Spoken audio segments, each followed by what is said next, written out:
Ovo je Tura Upi, a mesto se zove Pažu. Ovde je demilitarizovana zona i idem da vidim šta? Da vidim Severnu Koreju.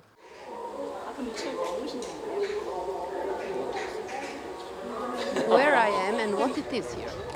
Now you are standing 2 kilometers south from the military demarcation line between two Korea.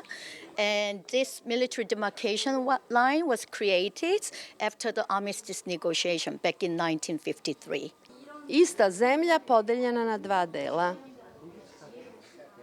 But I heard that there are some factories in Northern Korea, yes, and that some people from south of Korea are working there. That means that there are certain negotiations and there is certain cooperation, yes, right? Yes. There are inter-Korean economic exchange there, which was South Korean government implemented the infrastructure. We built an industrial complex in North Korean city, and the North Korean workers are working in the company there owned by South Korean company.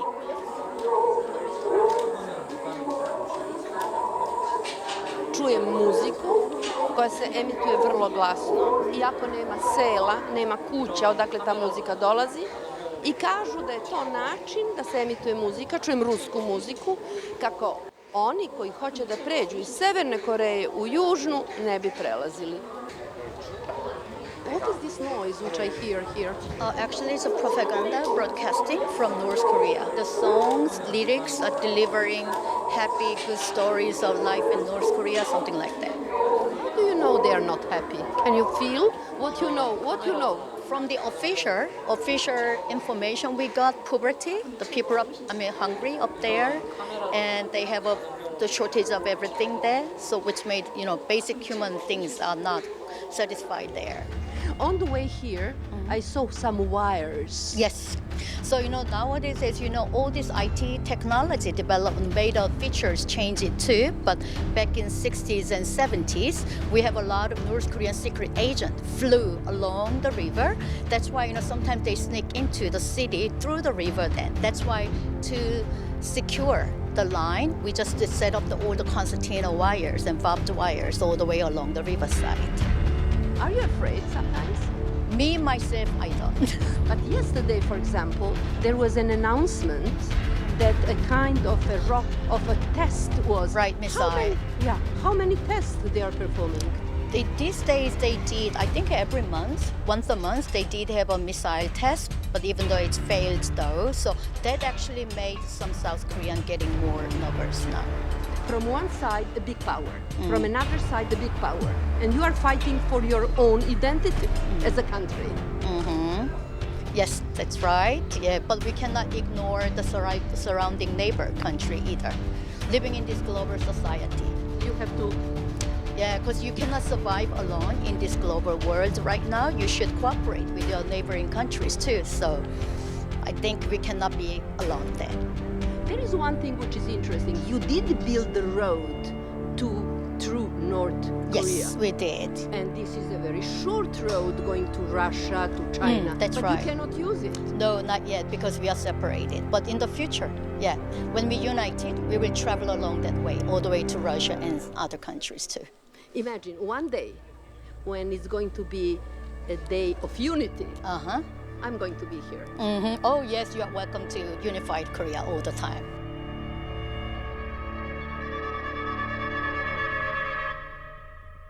Ovaj spomenik je podignut za one porodice koje su se razdvojile zbog rata.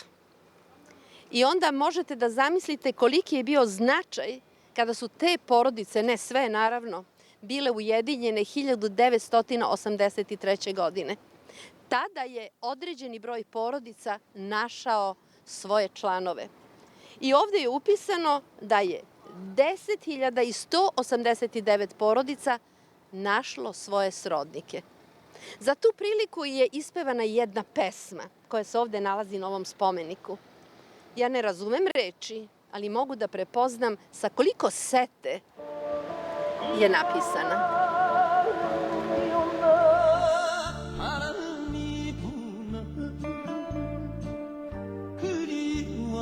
30년 세월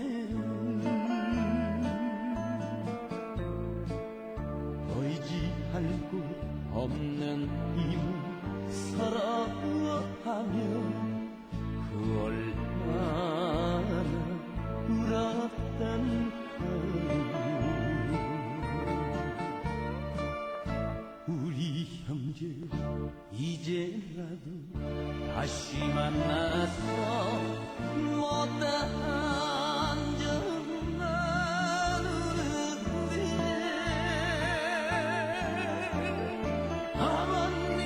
Ovo je park posvećen razdvojenim porodicama.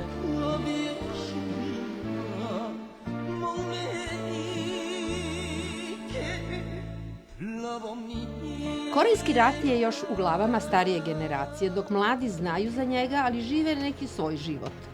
Treba imati na umu da je u Korejskom ratu, koji je bio od 1950. do 1953. godine, stradalo na hiljade ljudi, da je zemlja uništena i da je izgradnja Koreje morala početi iz pepela. I to je bila najveća motivacija da od zemlje siromašnih i bede postanu zemlja koja pomaže druge. Koreja je i Srbiji pomogla sa 1.000.000 evra.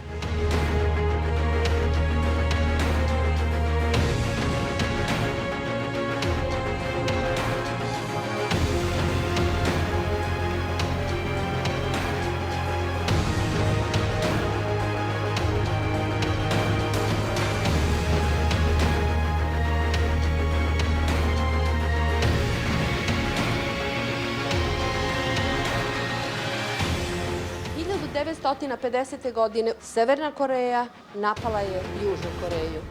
I u muzeju istorije pogledajte kako je to istaknuto kao datum koji ne sme da se zaboravi.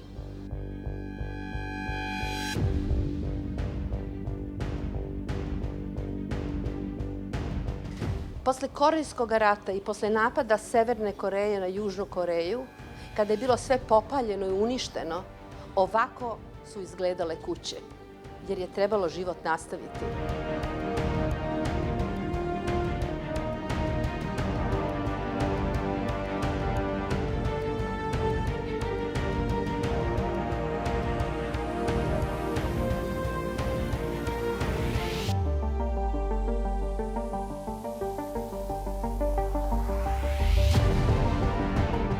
U Muzeju istorije Koreje ono što nam definitivno je u prvom planu je uvek jedan strah od konflikta i od rata. Pogledajte, evo šta je izloženo. I dan danas uvek postoji jedan osjećaj da treba nezavisnost i svoje postojanje dokazati i održati.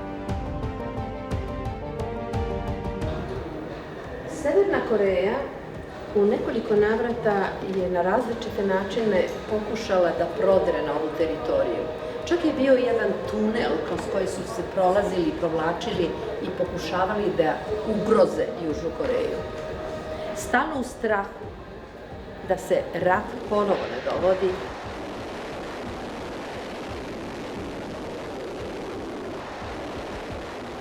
Svi oni koji služe vojsku ovde u Koreji imaju na neki način obavezu 2 godine nakon služenja vojnog roka da svakog 15. u mesecu, negde od oktobra do marta, da imaju određene vežbe.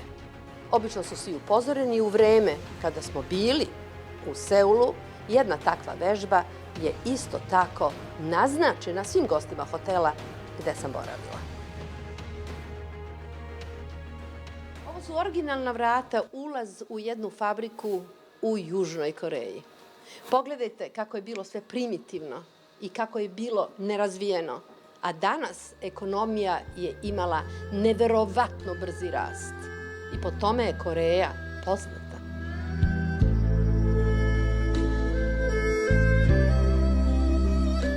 Palata dinastije Tousan, a iza nje plavo. Vidite krov plavi. Tu sedi predsjednik Koreje. Odmah iza palata.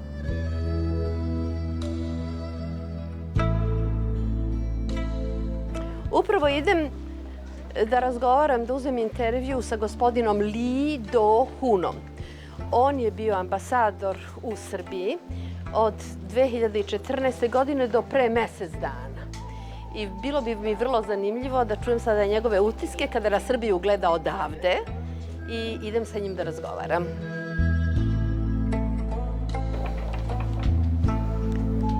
Intervju je zakazan ovde u jednoj pravoj koreanskoj kući, u pravom ambijentu.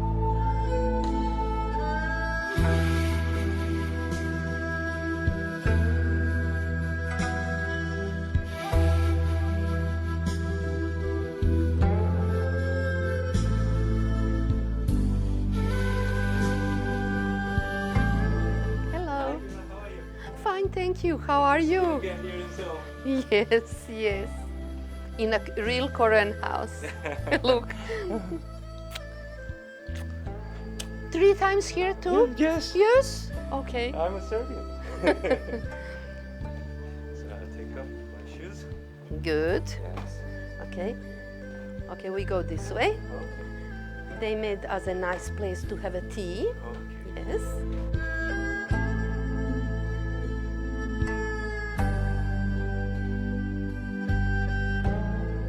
Kolenice kupus. This is what you're missing. I love that so much. And sometimes Scambich. Really? Yes, I did. I miss everything. No, the thing is that after you came back, I heard that you got a fantastic position, that you're a secretary to a president. Yes. What it is? What it That's is? a Are big, you? big obligation. Is it? Yes, my job is to advise the president about the foreign affairs and all the diplomatic things. Well, you know what is interesting? For example, when you advise the president, this is a huge responsibility because the president cannot know everything, right? So when you brief him, depends which angle he is going to take in a certain negotiations, right? Yes, right. Yes, it's a good thing is I work with the system. I have lots of staff to work with me, and I have a foreign minister to rely on for information. And so, as a whole and together, we try to advise the president of the best policy actions. Now, what you would advise your president in this moment when he wants to deal with Serbia? When I first arrived in Belgrade, I found there are so many things that are in common with our culture, our personality, and our heritage. So the thing is that we need to find the commonalities between the two peoples and two countries. Unfortunately, we haven't known each other for a long time because of the history and because of the geographical distance. But now you are here, and lots of Serbs are visiting my country, and vice versa, and people are knowing each other better and better than before. And I think the mutual understanding between the peoples and the countries are the firm basis for economic and political development between the two countries. Once the people love each other, then everything is a result. And they would lay the firm ground for further development in the field of economics, trade, and investment, and politics. So the exchange of people is the most important thing. That is the thing I want to advise the president. Your people, they love their country. They are very much devoted to the kind of a nearly idealistic image of it, you know?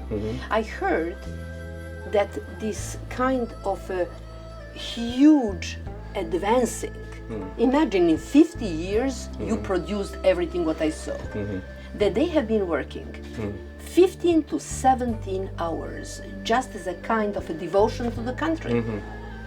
That's right. Devotion to the country in the first place, and second, investment in the next generation.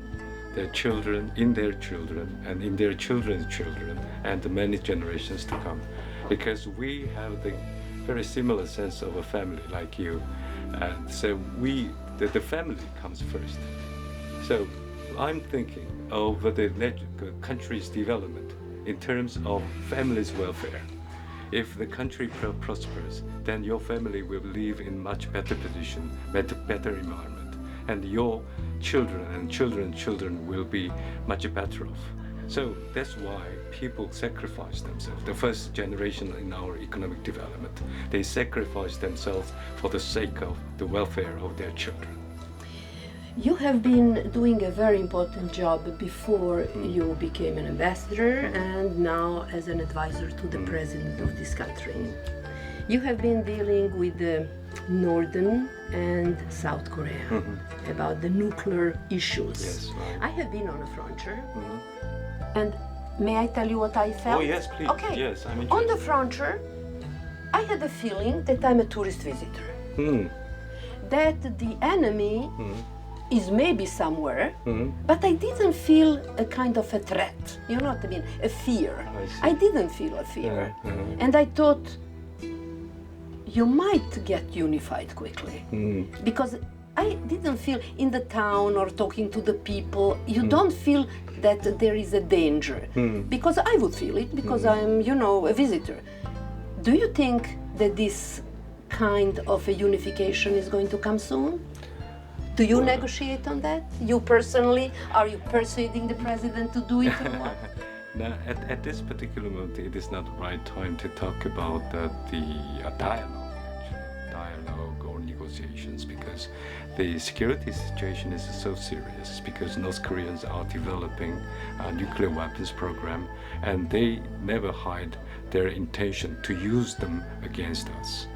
Well, in the past that they said we are not going to use these nuclear weapons against our own nation in the South. But nowadays they made it public. They make it public that they are going to use it against the South Korean people. So people are growingly understand the real situation here. You said that you couldn't find any fear on the part of the Korean people around here, but actually we have been accustomed to the lifestyle of living with fear, actually.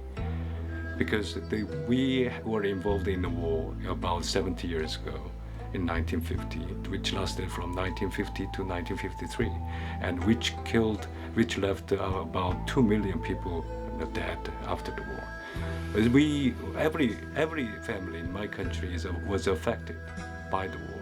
And since then, North Korea never stopped threatening us with nuclear weapons or conventional weapons or any kind of provocations. We have lived with this kind of dangers, but we have come up with some kind of wisdom with which we deal with this situation, constant situation of threats and the constant situation of danger. And now people look very composed and very calm, but still they have a fear of the North Koreans with nuclear weapons. So we are trying to resolve the nuclear weapons nuclear crisis on the north, and then we'll gradually look for the peaceful unification, as you say.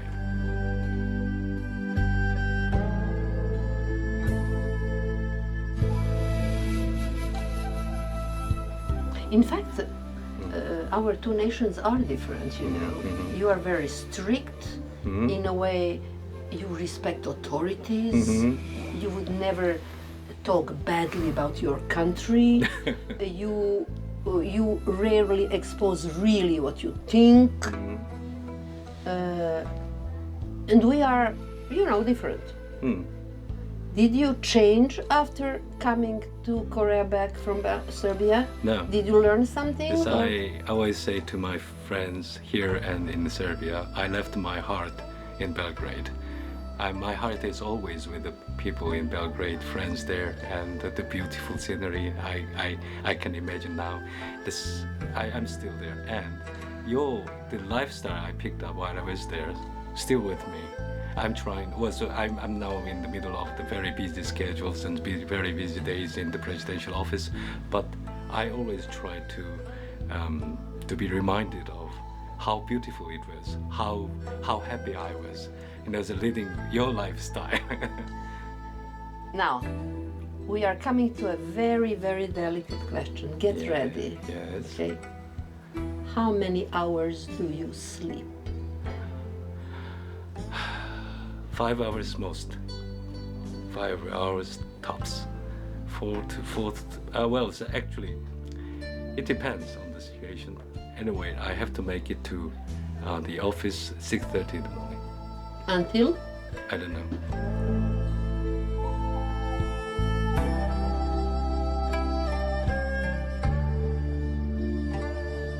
Grad Teđan u Koreji, Innopolis City, tako ga zovu, gde se nalazi visoka tehnologija Koreje.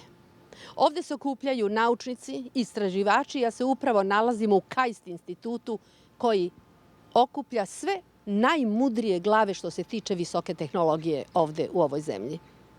30.000 naučnika smešteno je ovde, tako da nije čudo da KAIST institut ili univerzitet je 6. po redu po svome značaju na čuvenoj svetskoj listi. Profesor dr. O sa svojim timom stvorio je humanoidnog robota Huba. Kao nagradu za to dobio je $2 miliona.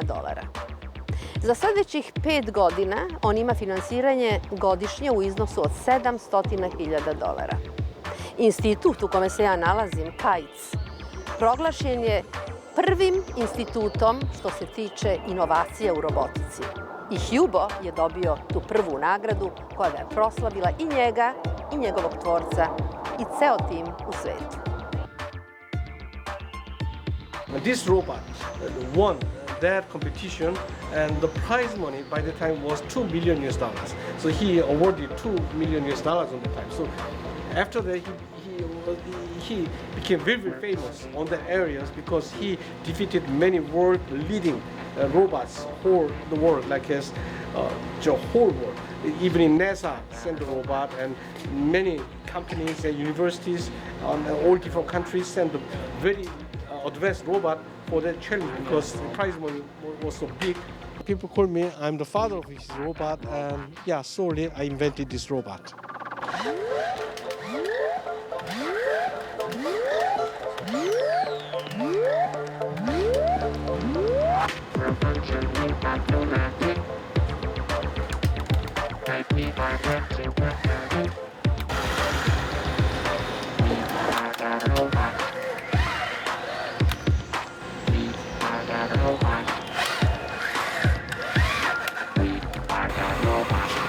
Robot can do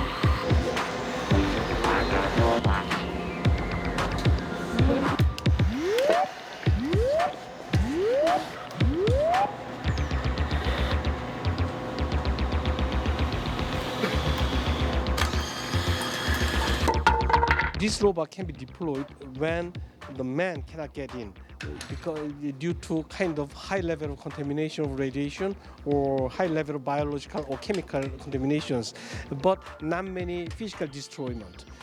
So like this room, imagine that full of radiation here, then there is no way. Or you have to put a man in the Mars, it is impossible to get there. In that case, we can send this robot for that kind of places because man cannot survive very long time by himself.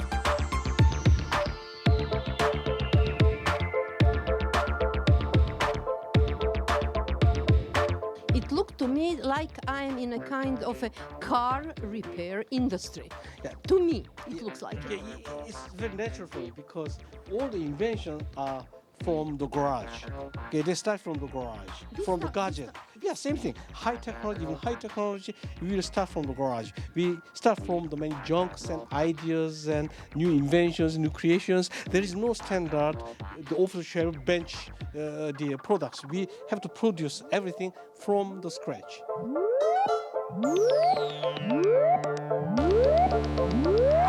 U današnje vreme, kad su emocije višak, ovo je nekako i najsigurniji zagrljaj.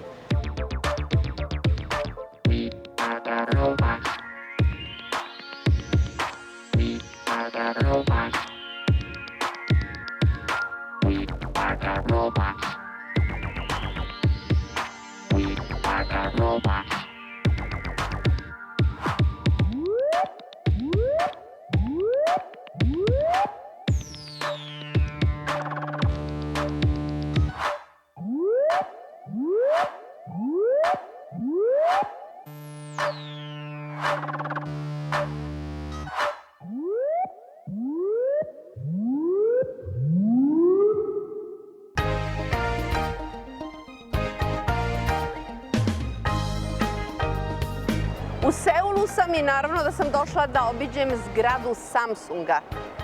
Samsung oduševljenja. Ulazim u ovu čuvenu zgradu gde je ime samog Samsunga nadvisilo ime same zemlje Koreje. Ali Samsung je u Koreji.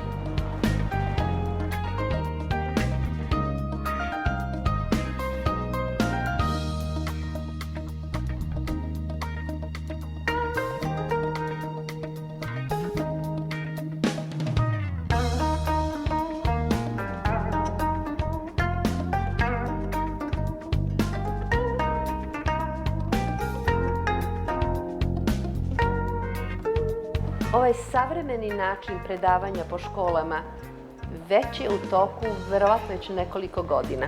Profesor ima ovakav jedan monitor na kome predaje. Ono što on zada, pokaže se automatski na tabli.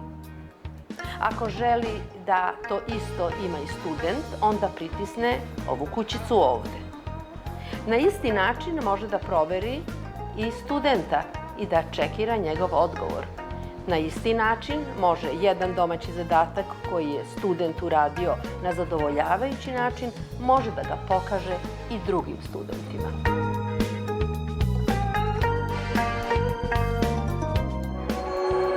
Da sam promišljena, da sam mirna i da sam jedinstvena.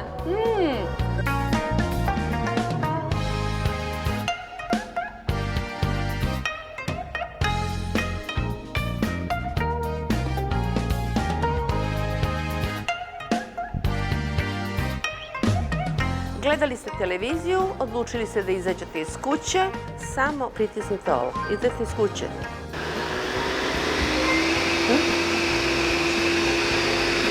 Ovaj usisivač čisti umesto vas dok vi niste kod kuće. Hoćete da se vratite kući? Onda samo kažete coming home, vraćam se kući. Hoćete da vidite šta imate u frižideru? Jednostavno otvorite frižider i pogledajte šta u njemu ima. Evo, to je ono što je u vašem frižideru.